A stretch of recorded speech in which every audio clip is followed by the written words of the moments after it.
পশ্চিমবঙ্গের বীরভূম জেলার একটা ছোট্ট গ্রাম, চারপাশে নিস্তব্ধতা, আর সেই নিস্তব্ধতার মাঝখানে দাঁড়িয়ে আছে একটা মন্দির যার ইতিহাস যতটা পুরনো তার রহস্য তার থেকেও অনেক গভীর।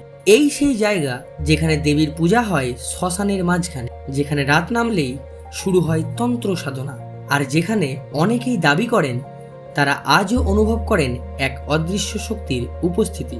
হ্যাঁ, এটাই তারাপীঠ। তারাপীঠ নামটা শুনলেই একটা অদ্ভুত কাঁপুনি ছড়িয়ে পড়ে শরীরে।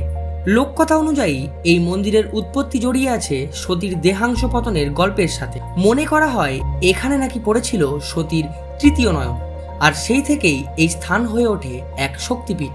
কিন্তু ইতিহাস শুধু এখানেই থেমে নেই। বলা হয় বহু শতাব্দীর আগে এই জায়গা ছিল এক গভীর অরণ্য, মানুষের পা পড়তো খুবই কম, আর সেই অরণ্যের মাঝখানে ছিল একটি শ্মশান। তারাপীঠের সবচেয়ে ভয়ঙ্কর দিকটা লুকিয়ে আছে এর শ্মশানে। এই শ্মশান অন্য সব শ্মশানের মতো নয়।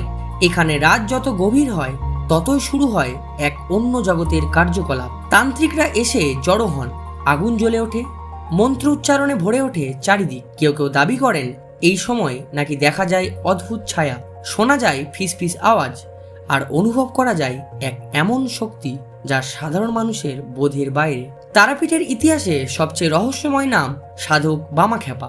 তিনি ছিলেন এক অদ্ভুত সাধক যিনি সমাজের নিয়ম মানতেন না, শ্মশানে বসেই করতেন সাধনা।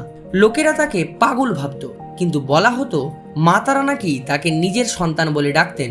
একবার নাকি মন্দিরের পুরোহিত তাকে অপমান করেছিলেন, আর তারপরই ঘটেছিল এক অলৌকিক ঘটনা। মন্দিরের ভেতরের প্রদীপ নিজে থেকেই নিভে যায়, আর চারিদিকে নেমে আসে অন্ধকার। লোকেরা তখন বুঝতে পারে এই পাগল মানুষটা আসলে সাধারণ কেউ নন। অনেক ভক্ত এবং স্থানীয় মানুষদের দাবি তারাপীঠে রাত কাটানো সহজ নয়। অনেকে বলেন রাতের বেলা হঠাৎ করে শরীর ভারী হয়ে আসে, কেউ যেন পিছন থেকে তাকিয়ে আছে এমন অনুভূতি হয়। কিছু মানুষ এমনও বলেছেন তারা নাকি দেখেছেন সাদা পোশাক পরা এক নারী যিনি ধীরে ধীরে অন্ধকারে মিলিয়ে গেছেন। আর আশ্চর্যের ব্যাপার, এই অভিজ্ঞতাগুলো প্রায় সবার কাছ থেকেই একই রকম। তারাপীঠের মা তারা, তিনি অন্য দেবতার মতো নন।